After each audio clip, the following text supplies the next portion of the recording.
안녕하십니까? 부동산 반디 김은정 공인중개사입니다. 안양시는 현재 평촌자이 퍼스니티와 아크로페스티뉴의 일반 분양을 앞두고 있습니다.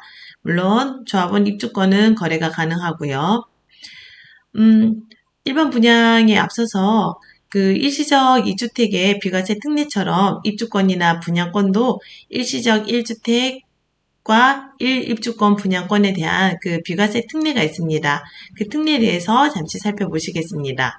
관계법령은 소득세법 시행령 제156조 2와 제156조 3인데요. 제156조 2는 입주권에 대해서, 그리고 제156조 3은 분양권에 대한 조항입니다. 먼저 제156조의 2를 먼저 보시겠습니다. 국내 1주택을 소유한 1세대가, 자, 여기는 그 취득 순서가 중요한데요. 먼저 1주택을 소유한 1세대가, 주택이 먼저 있어야 되겠네요.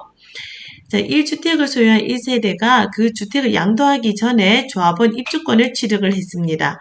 자, 주택을 먼저 소유를 하고 있는 상태에서 1년 이상이 지난 후에 조합원 입주권을 취득을 했고요. 그 조합원 입주권을 취득한 날로부터 3년 이내에 종전의 주택을 양도하는 경우에 이를 1세대 1주택으로 보아 비과세 특례를 해준다는 것입니다. 자, 주택이 먼저 있는 상태에서 입주권을 취득을 한다는 거. 사항을 보시겠습니다. 역시 1주택을 소유한 1세대가 1주택이 먼저 있는 상태에서 그 주택을 양도하기 전에 조합원 입주권을 취득을 했네요. 역시 이 주택을 취득한 날로부터 1년이 지난 후에 조합원 입주권을 취득을 하고 3년이 지나기 전에 종전주택을 양도를 해야 되는데 3년이 지나버렸습니다. 3년이 지나서 종전주택을 양도하는 경우에도 자, 이 두 가지 요건을 갖추면은 그 비과세 특례를 해주겠다는 건데 그 두 가지 조건을 보시겠습니다. 자, 이 입주권이 주택이 완성된 후 3년 이내에 그 주택으로 세대원 전원이 이사를 하여 1년 이상 계속해서 거주할 것, 즉 실거주 목적인 경우에 해주겠다는 건데요. 1년 이상 계속 거주를 하고 그다음 완성된 후 자, 이 입주권이 주택으로 완성된 후 3년 이내에 종전주택을 양도를 할 것. 네, 이 두 가지 요건을 갖추면은 종전주택을 양도할 때에 비과세 특례를 해주겠다는 것입니다. 156조의 3을 보시겠습니다. 자, 156조의 3은 분양권에 관한 것인데, 조합원 입주권과 내용은 동일합니다. 역시 국내에 1주택을 소유한 1세대가 주택이 먼저 있어야 되겠네요. 자, 그 상태에서 분양권을 취득했을 경우 3년 이내에 종전주택을 양도하는 경우에는 비과세 특례를 해준다는 얘기고요. 사망은 역시 국내에 1주택을 소유한 1세대가 자, 주택이 먼저 있어야 되고요. 양도하기 전에 분양권을 취득을 했네요. 역시 이 사이는 1년 이상의 기간이 있어야 되고요.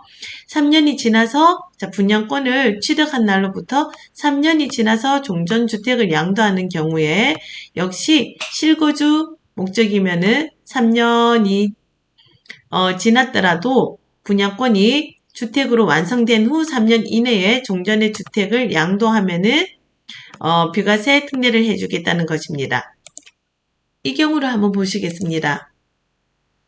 21년 1월 1일 이후 분양권을 취득을 했습니다. 자, 21년, 현재 지금 24년이죠. 21년 1월 1일 이후 취득한 분양권은 다른 주택 양도 시 이 분양권이 주택 수에 포함이 됩니다. 자, 그래서 지금 분양권을 취득하고 그 이후에 주택을 취득한 경우에는 먼저 양도하는 주택은 비과세 적용이 되지 않습니다. 아까 전에 그 앞서서 보신 조항은 주택이 있는 상태에서 입주권이나 분양권을 취득을 했을 경우 일시적 1주택과 1분양권이나 입주권으로 봐서 비과세 특례를 해줬었는데요. 분양권을 먼저 취득을 한 후 주택을 취득하는 경우에는 이 주택을 먼저 양도를 하는 경우에도 이 분양권이 주택으로 보기 때문에 비과세가 되지 않고요. 이 분양권을 먼저 양도를 하더라도 이 주택이 있기 때문에 비과세 적용이 되지 않습니다.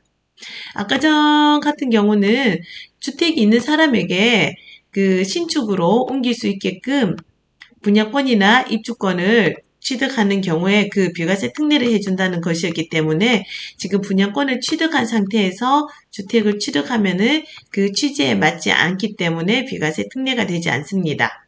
감사합니다.